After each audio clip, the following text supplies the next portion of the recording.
But I'd mentioned about my cousin. My cousin, I talked to him briefly yesterday, and he said that he's staying.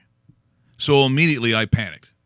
I mean, it's your cousin, right? I mean, I don't get a chance to see him a whole bunch, but we've been close since we were, since children. Like you talking about your favorite cousins. Kevin is mine. Of course, I just pissed off every other cousin who's watching. My cousin John, what the fuck was that? I'm a fire chief. I know, John. I'm just saying. You know what I'm saying. And so he told me yesterday on the phone, Dave, that he's staying. So I'm going to call my cousin right now who's in Lantana, Florida. He's got some properties there as well. And he is boarding them up because he's got, 4 properties down there. Wow. And he's decided he'll stay once again live in Florida as we speak.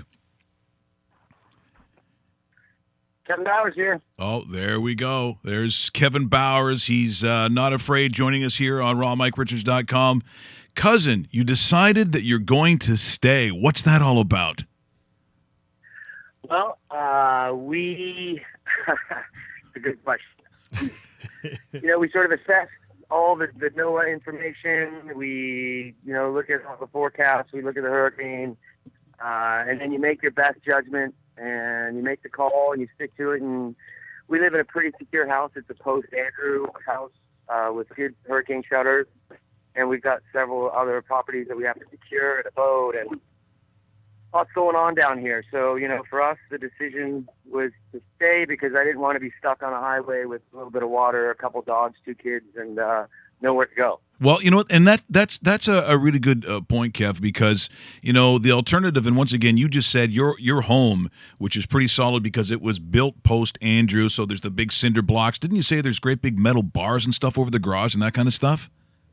Yeah, on the inside of the garage, there's metal bars across, all the garage doors and stuff, and it's good according to hurricane shutters in the second story, and so it's every single access is completely covered by shutters for the storm. So in theory, we're supposed to be good. So right. We're hoping that our house was built on a Monday, not a Friday. Basically, at this point. So. Yeah, no kidding. Hey, Kev, it's David Bastel here, sending my best to you and your family and the entire area. I just wanted to hi there. I just wanted to ask you really quick. What's the weather like there right now as we speak here at 10 o'clock in the morning on the East Coast? Is this a family show or? No, not really. Honestly, it's whatever you want, brother. It's hotter than like ass here. It's about feels like it's 83, but it feels like 93. And I'm here with my son Dylan, and he smiles at me saying, "Dad, let's get this done so we can go back to the house in the AC." It's hot. Yesterday was about 102 degrees, and we were out here working all day, and it is hot, hot, hot. Beautiful sunny day.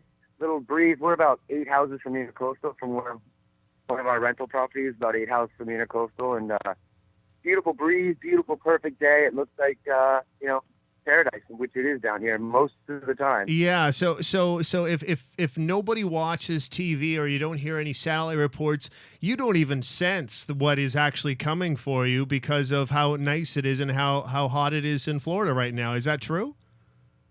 Yeah, it is to a certain extent. There's some strange things that happen just before the hurricane. So okay. we don't see any. I can't see or hear any birds right now. It's amazing. The animals get out of Dodge and they sort of sense what's coming. Interesting. And so there's a sort of eerie quietness to it, except for you hear some sirens in the background and lots of people scrambling and panicking and trying to find gas and all that good stuff. Like, it's amazing that like the birds and the lizards and all the creatures that live here, they're all sort of hunkered down. I don't see a bird in sight. You can't hear anything. So that's how you know. Mm-hmm. Well, that or Charlton Heston and Denzel Washington show up. If that happens, I also think it's a bad sign. Well, and you did something as I'm talking to you last night, just folks, so you know, how do you emotionally handle the approach of a hurricane? And right now, those watching on camera can see that we put out the satellite picture of that monster that is heading that front heading towards Florida. Last night they had pre-hurricane pints, along with what I believe was Stoli green tea shots. Not everyone. We had about 5 of them lined up at the bar with some of our friends. Everyone spent the day yesterday busting their ass preparing and working and all that today. So we all were like, oh, man, let's just go out and hang out and have a fun, have a good cheers and, wish her more luck and, finish her up today. So, but yeah, no, absolutely. Part of the tradition down here in South Florida is the hurricane party. It's a well-documented thing. And so candidly, you talk to Floridians that have been here and the hardcore guys, everyone locks up and they hang out with their neighbors and they start partying because it's all you can really do at that point. I mean, it's not for everybody. But that's what a lot of Floridians do. They have hurricane parties and hang out with their neighbors and their families, and you sort of prepare for the worst and hope for the best. Kevin, how long have you lived in Florida for? I was transferred down here about 17 years ago or so, and yeah, so we've been down here, and the kids were born in the U.S. Okay. We're from Toronto. Yeah. I play hockey down here. It's funny, some of the chatter on Facebook and text where all the guys pissed because all the our hockey games are canceled this weekend. And we play Sunday nights. Over 40 still down here with a bunch of some guys are in our league too. It's a pretty good league. Yeah. See, that's how you know it's serious. That's how you know it's serious when they cancel the hockey games on Sunday night. That's how you know shit's going to happen. About that. Yeah. So you've experienced Hurricane Ivan, Francis, Wilma, Charlie. Yeah. And how have you made out with those?